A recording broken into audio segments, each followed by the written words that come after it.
Hi, everyone. Welcome back to Chicory's Travels. I have a super exciting guest for you tonight. We are going to be talking about RVing or caravanning in Australia. So without further ado, I would like Michelle to, if you could just introduce yourself and tell us a little bit about your RV story. Hi everyone, my name is Michelle. I have a blog called Ben and Michelle. Ben's my husband, benandmichelle.com, and we are based in Australia and have been caravanning around Australia for probably the last 2 years.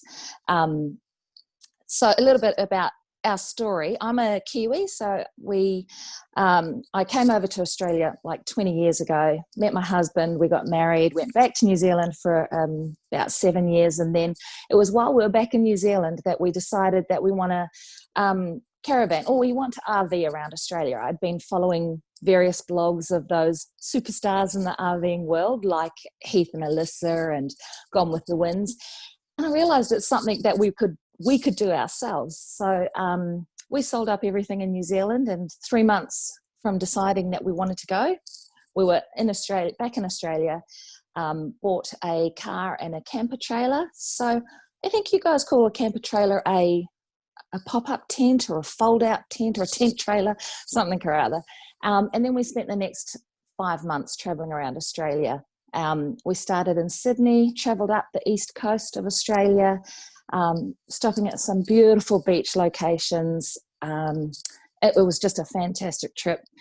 We got right up to the Cairns in the northeast of Australia, then across the top to Darwin, and then we cut straight down the middle of Australia, stopping off in the iconic Uluru, which you may still know as Ayers Rock, and then down to Adelaide, which is in the south of Australia, and then kind of back to Sydney, essentially.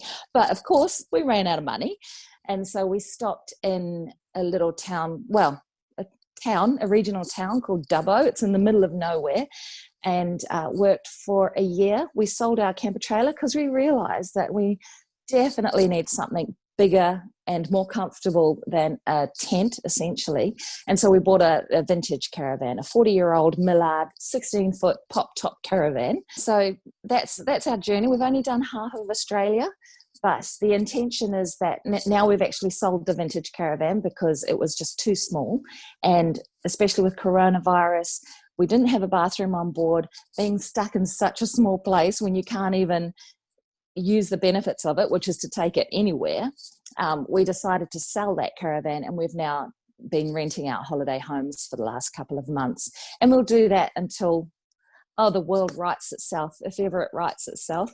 And then we're looking at possibly getting either another caravan or a camper van, and then heading across west to Western Australia and seeing all that half of Australia.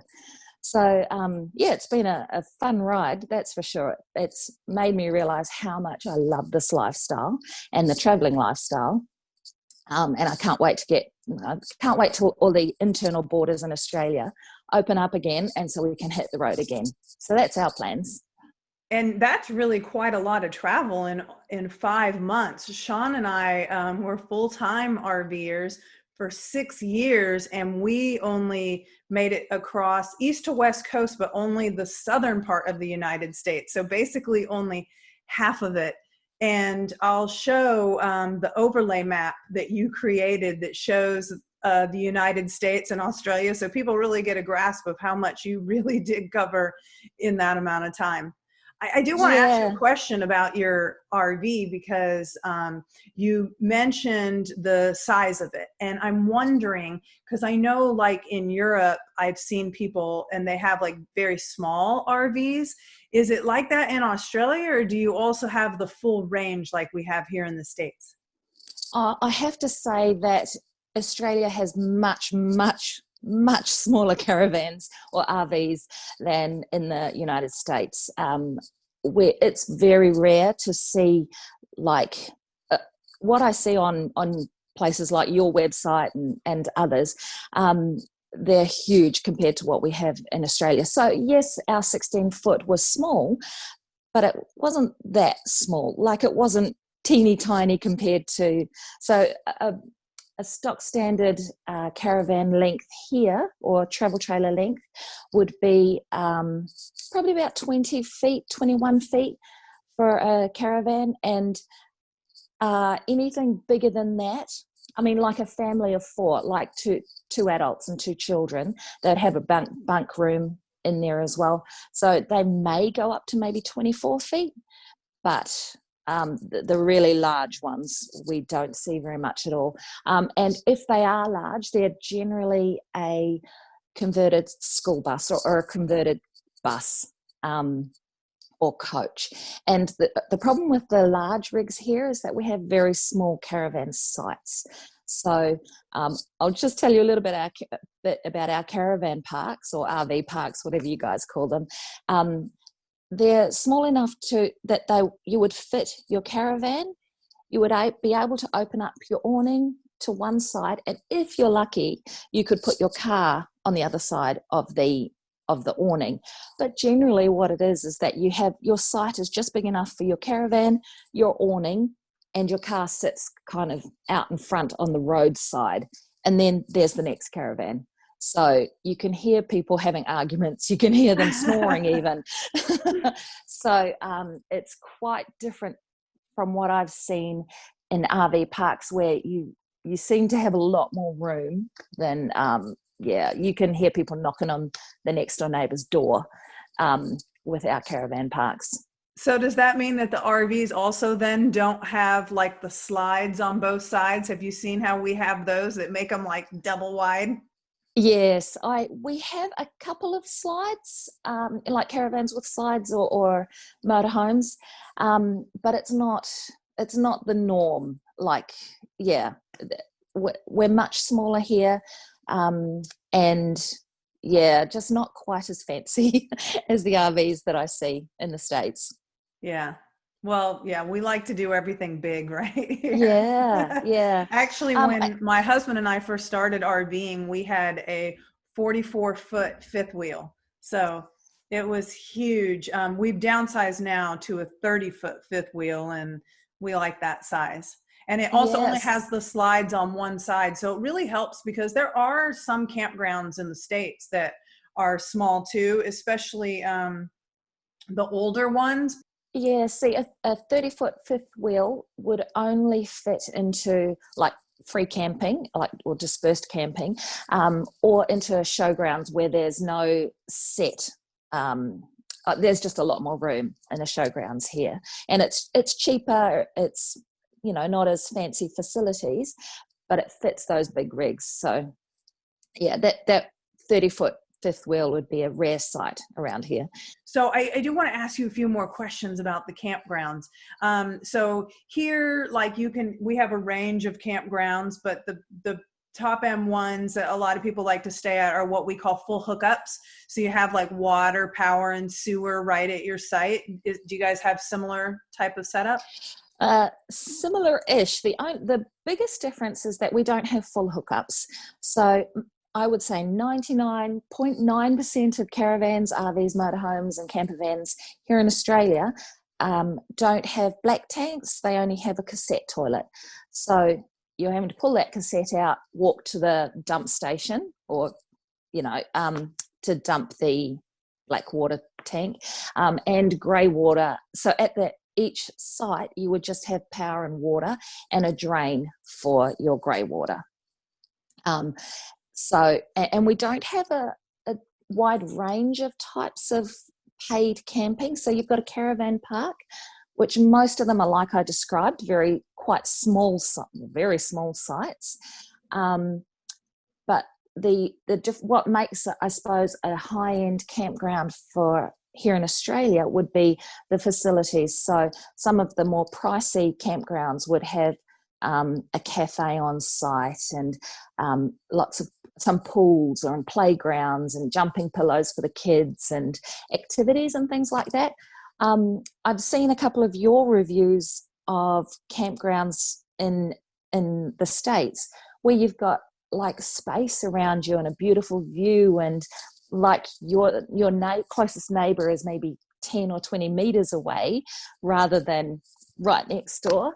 And I haven't seen any of that kind of camping here in Australia, where we're either you're in jam-packed in like sardines, or you're free camping, not paying anything. So you talked about like the most of the RVs or caravans there don't even have like the full bathroom that many of us are accustomed to. But there's also a lot of like family campers, especially who aren't living in their RVs here, who have like the pop-up or smaller campers without any bathroom or much bathroom facility anyway on their RV. And so a lot of our campgrounds also have what we call bathhouse, where Right. they have bathrooms, the toilet stalls, and then they also have like the showers. Do yours have that, your caravan parks?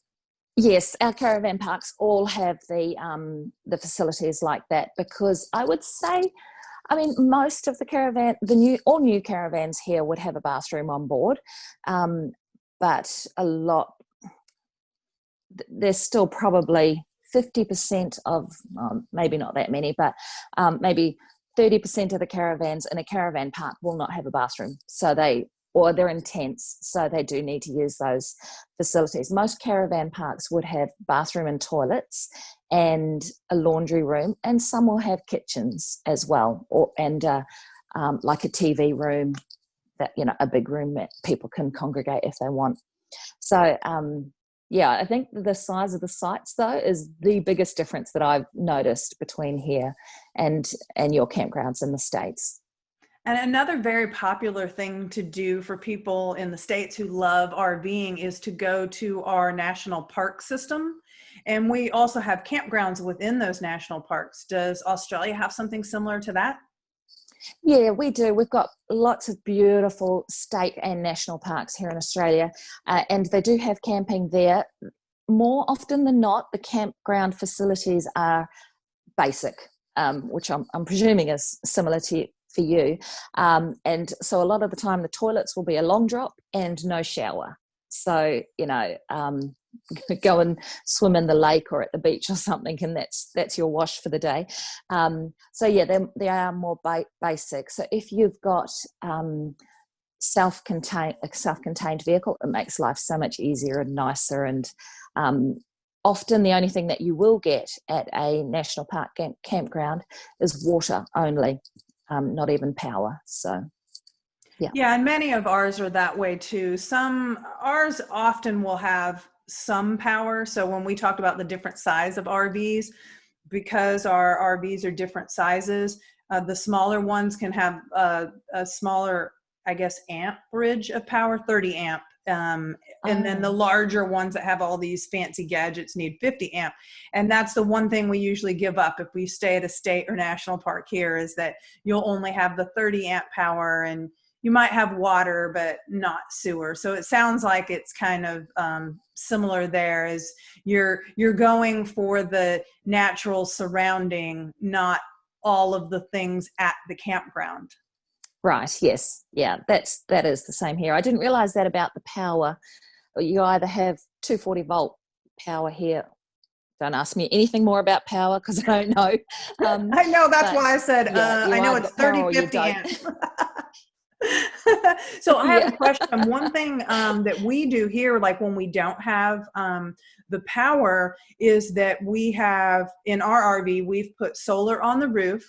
And then also a lot of our RVs here give you an option with your refrigerator where you can run it off of power or propane, so that you can still, keep your refrigerator running if you don't have solar. So first off, I guess, do you guys put solar on your RVs? And second, do you have that dual electric propane? Yes.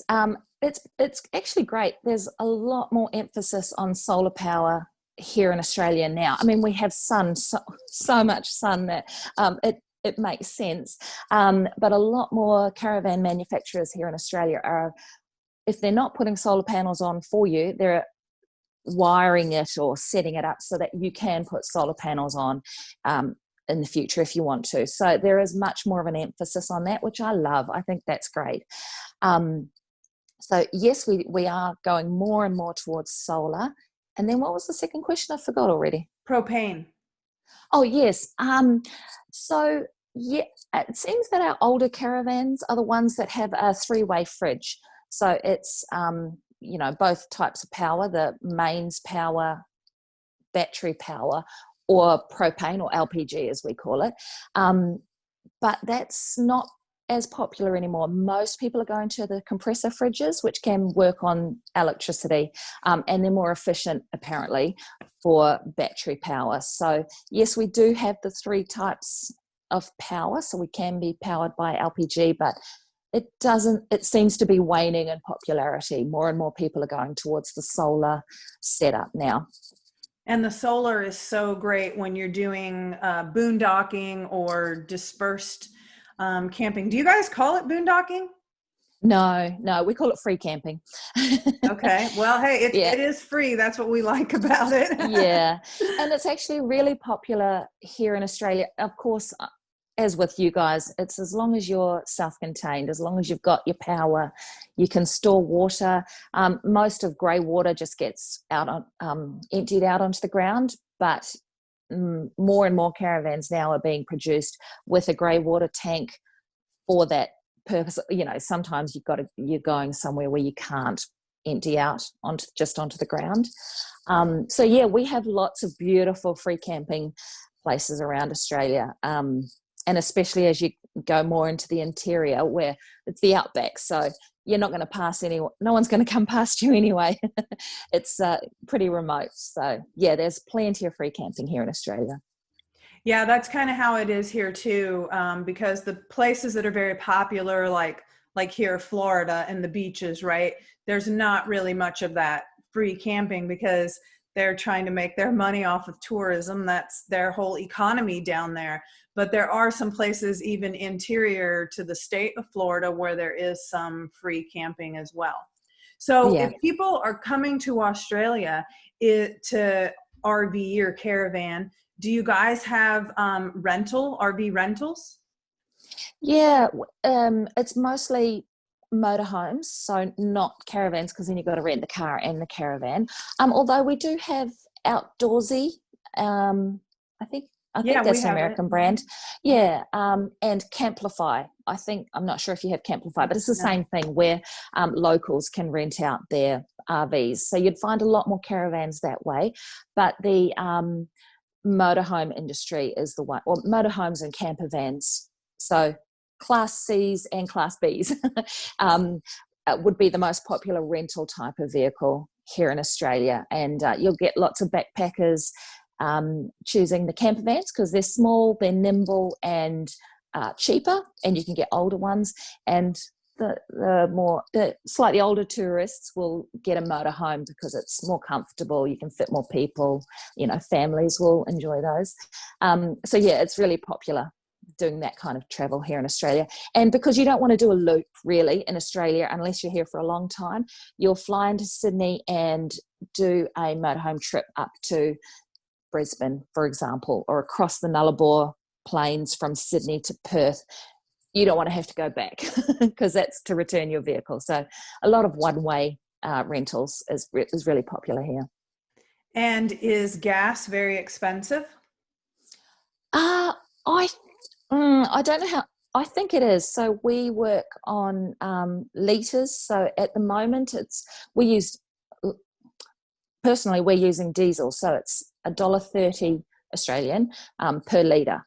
I don't know what that converts to because you've got different currency. You guys have gallons, I believe. Yeah, yeah. So I think it is a lot more expensive than in the States.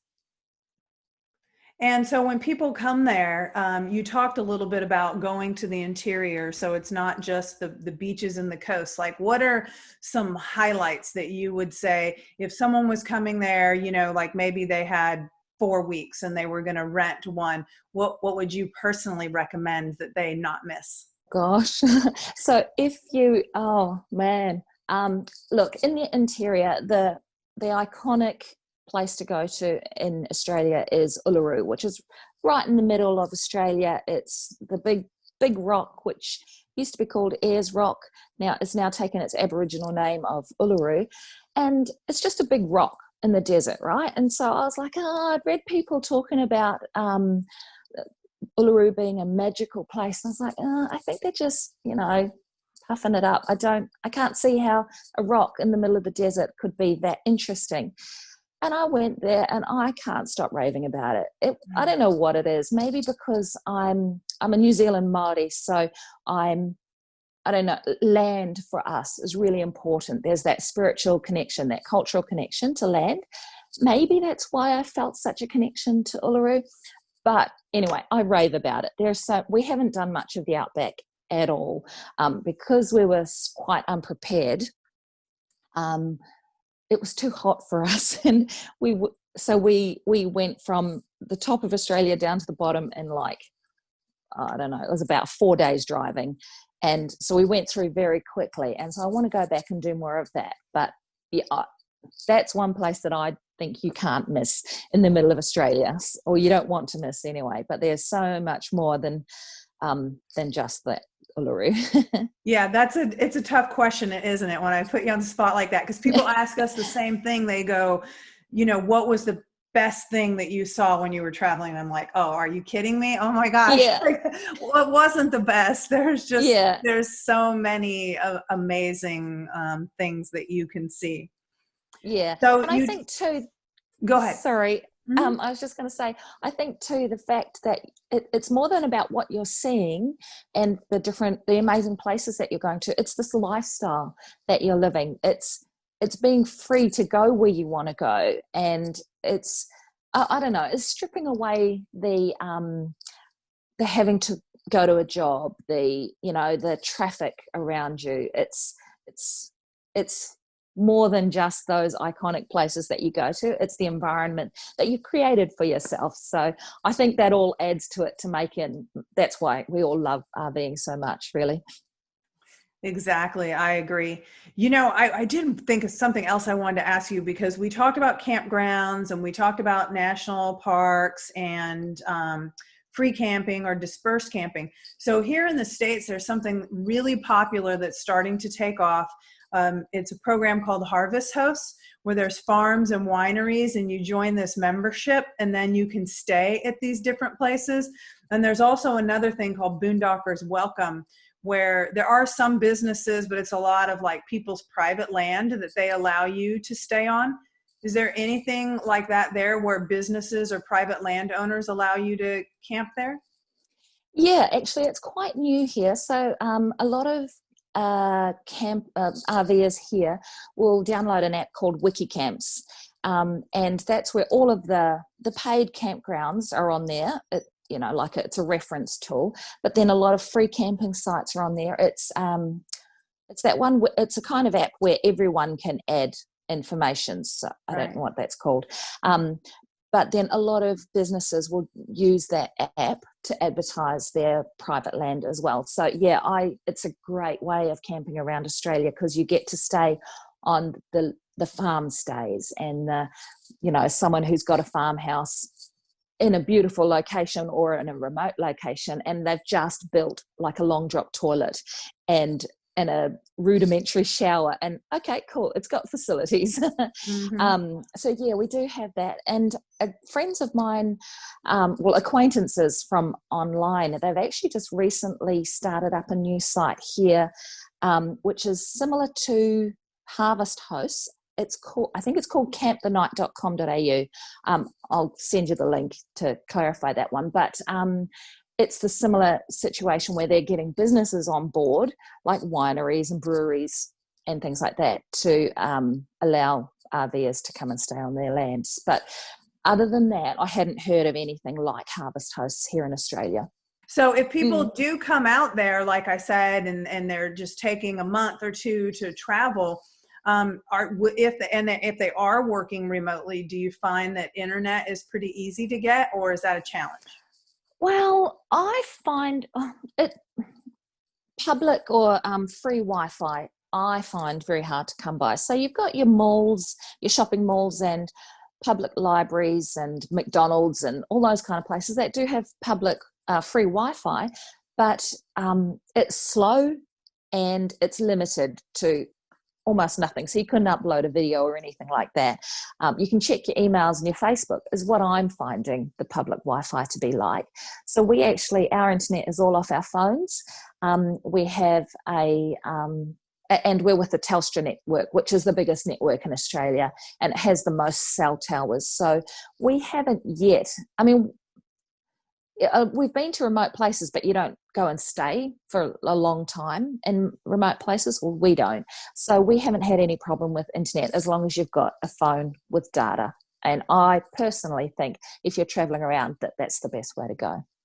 Yeah, that's very similar to here then, because that's the same thing we do. You can get free Wi-Fi, but it's not necessarily reliable or very fast, like you said.